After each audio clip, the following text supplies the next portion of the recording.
Hello दोस्तों, आज मैं लेकर आई हूँ आप लोगों के लिए दादी अम्मा की मज़ेदार कहानी। तो आइए देखते आम का सीजन शुरू हुआ था।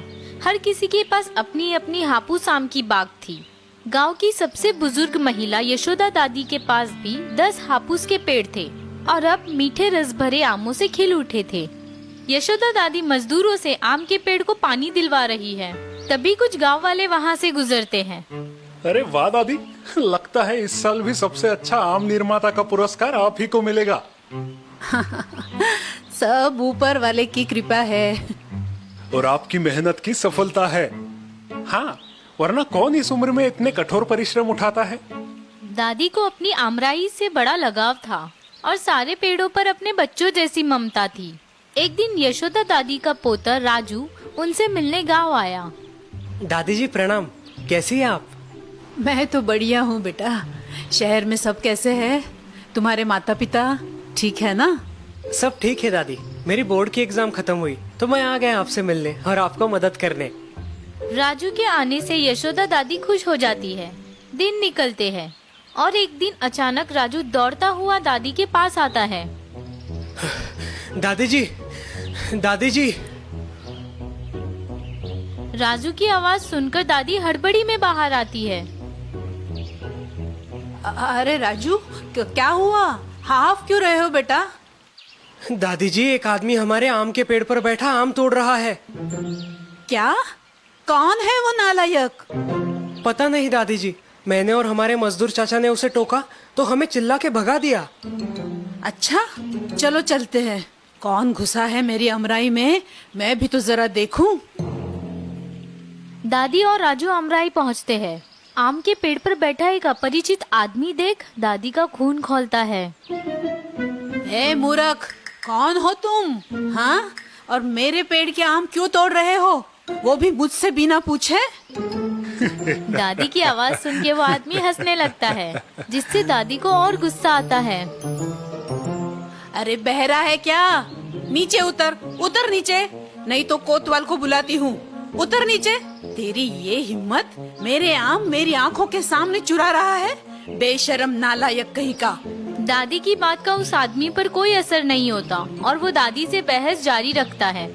ओ बुढ़िया, क्यों झमेला कर रही हो? ये आम खाने का मुझे पूरा अधिकार है।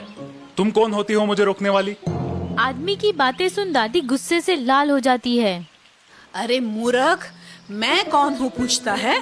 हाँ, सारा गांव जानता है ये पेड़ मैंने लगाए हैं, इसकी परवरिश मैंने की है। उतर नीचे।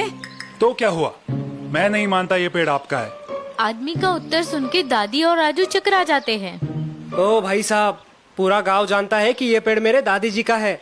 अब चुपचाप नीचे उतरो। अरे 1.5 फुटिए, तुम बीच में मत बोलो। मैंने कहा ना, मैं पेट भर के आम खाऊंगा और फिर नीचे उतरूंगा। जाओ, जो करना है कर लो। आदमी की हिम्मत देख के दादी और राजू परेशान होते हैं। तुम कहना क्या चाहते हो? हाँ मूर्ख, साफ साफ कहो।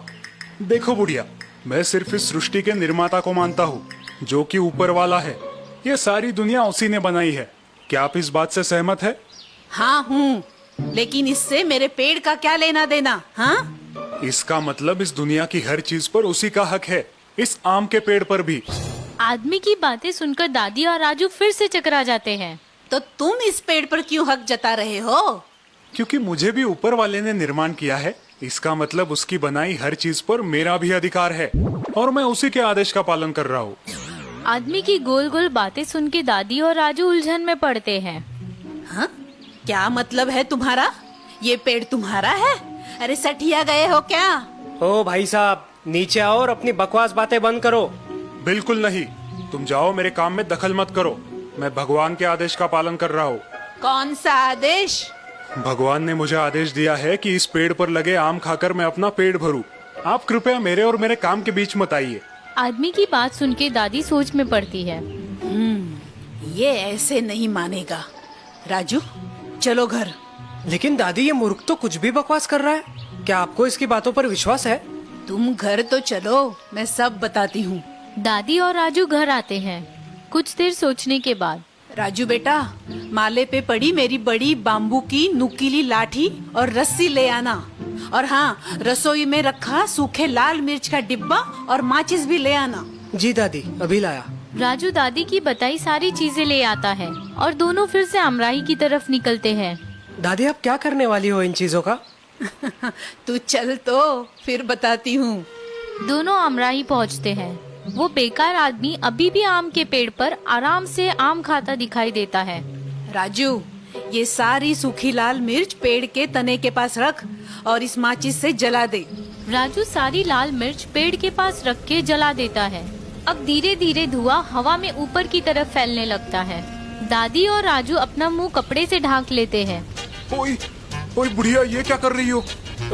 पता नहीं, मैं भगवान का काम कर रहा हूँ। श्राप लगेगा तुम्हें, याद रखना। दादी उस आदमी की बातों को नजरअंदाज करती है और बाम्बू की नुकीली लाठी से पेड़ पर बैठे उस आदमी को टोकना शुरू करती है।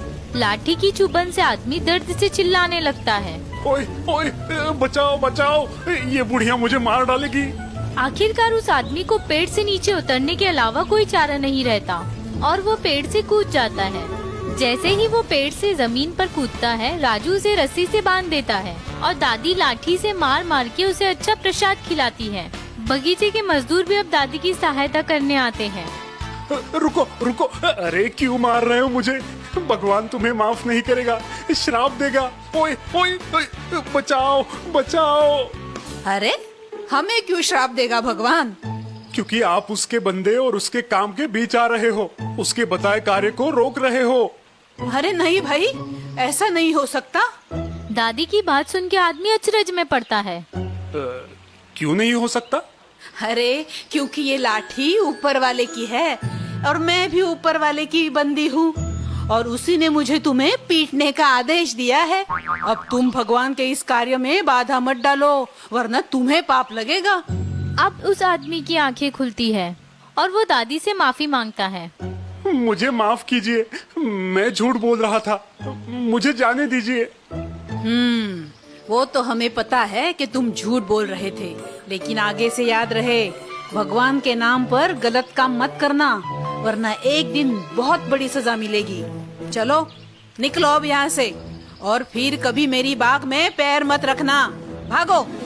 आदमी दुम दबा के भाग जाता है और सारे लोग दादी माँ की चतुराई देख तालियां बजाते हैं। दादी जी, आपने तो कमाल कर दिया। अरे कमाल क्या है बेटा, थोड़ी सी सूझबूझ और होशियारी काम आई, और क्या। उम्मीद है आपको कहानी अच्छी लगी होगी। कहानी अच्छी लगी हो तो वीडियो को लाइक सब्सक्राइब करना ना भूलें। धन्यवाद।